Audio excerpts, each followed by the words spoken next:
This Jackson Area League of Women Voters education module will discuss some general policies of the League. The League of Women Voters of the U.S. encourages informed and active participation in government, works to increase understanding of major public policy issues, and influences public policy through education and advocacy. Our policies revolve around our mission, vision, and value. The mission is empowering voters and defending democracy. We envision a democracy where every person has the desire, the right, and the knowledge and confidence to participate. And our value is that we believe in the power of women to create a more perfect democracy.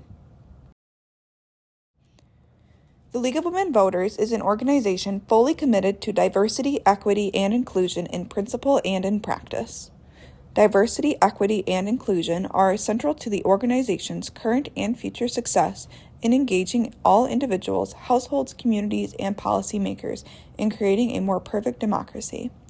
There shall be no barriers to full participation in this organization on the basis of gender, gender identity, ethnicity, race, native or indigenous origin, age, generation, sexual orientation, culture, religion, belief system, marital status, parental status, socioeconomic status, language, accent, ability status, mental health, educational level or background, geography, nationality, work style, work experience, job role, job function, thinking style, personality type, physical appearance, political perspective or affiliation, and or any other characteristic that can be identified as recognizing or illustrating diversity. The right to vote in local, state, and national elections is a vital piece of our democracy. If more people vote, our system can better serve communities across the country. Get out and vote. As our country becomes more diverse, philanthropy has an opportunity to support efforts to ensure groups historically underrepresented in the electorate show up to vote. Civic engagement. The picture of a strong democracy includes fair processes and empowered citizens, among other things. To ensure we have these components, organizations around the country are working on efforts to support everything from increased civic engagement to youth advocacy. A free press and informed and engaged citizens are crucial to a healthy democracy. How can we ensure our newsrooms, which are facing budget cuts, look like the communities they serve and rebuild the Americans' trust? We are sharing resources to help strengthen the Fourth Estate. The League of Women Voters Nonpartisan Policy. The bylaws of the League of Women Voters of the United States stipulate that the League of Women Voters shall not support or oppose any political party or candidate. This policy of nonpartisanship has always been a source of strength to the League of Women Voters and must be zealously guarded. It is the cornerstone of our voter service efforts. Candidates are willing to appear on our platforms and to give us materials for our voters' guide because they have the confidence that they will be treated fairly and that the material will not be used for partisan purposes. This same reputation accounts for the confidence placed in our material by other organizations, newspapers, and interested citizens. The League's purpose is to promote political responsibility through informed and active participation in government and to act on selected governmental issues. It urges all of its members to become fully informed about candidates and issues. And it encourages all of its members, except its directors and those members who represent the League of Women Voters before the public, to work actively in the party of their choice.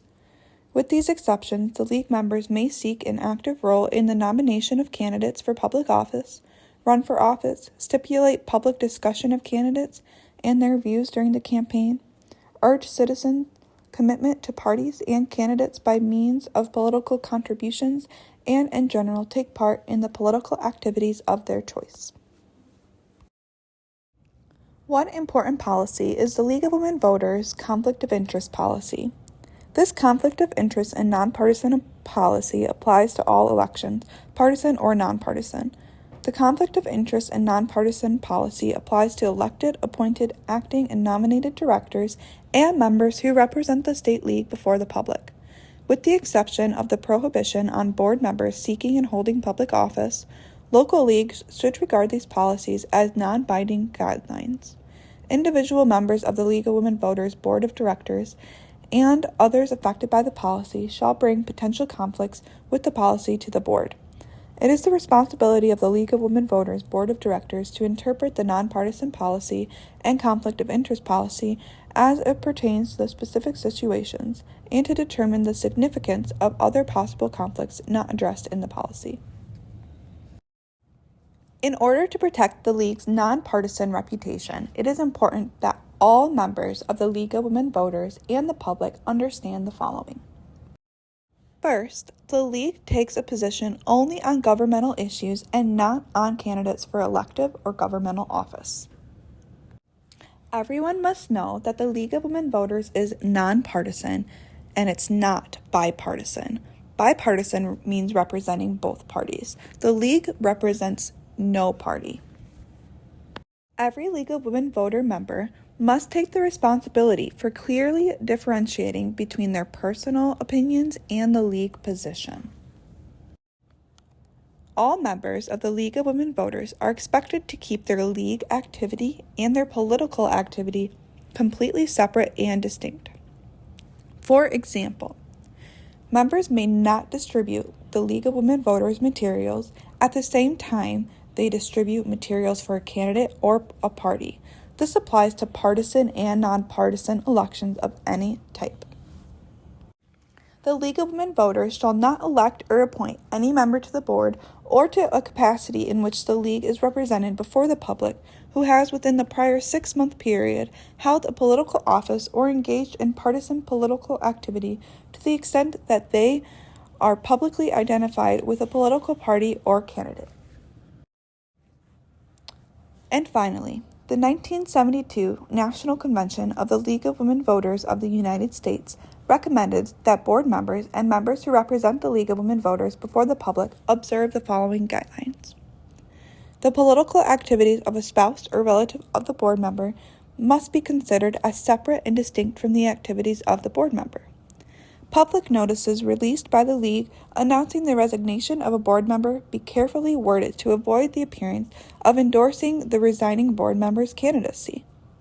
The League's nonpartisan reputation is sufficiently strong to ensure that contributions from office holders or candidates can be accepted without being misconstrued as the endorsement of these donors. Board members may have party affiliations and should certainly carry out the responsibility of every voter in exercising the franchise, including the responsibility to become informed about candidates and to attend precinct meetings and caucuses.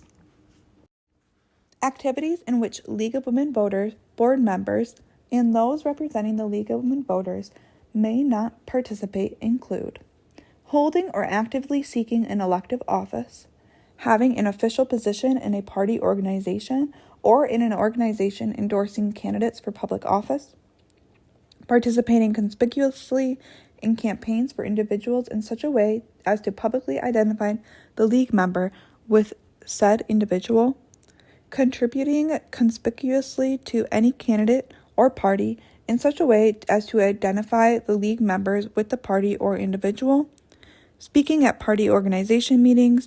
Attendance and or voting for precinct officials is allowed, though. Carrying a petition for a school board candidate, acting as host or hostess or taking an active part at a coffee or rally for candidates of one party, attendance is encouraged. Board members may not lobby for a position that is in the opposite to or in conflict with a League position from the League of Women Voters website. Thank you for watching the Jackson Area League of Women Voters education module on general policies of the League. Be sure to check out our other education modules available on our YouTube or our website.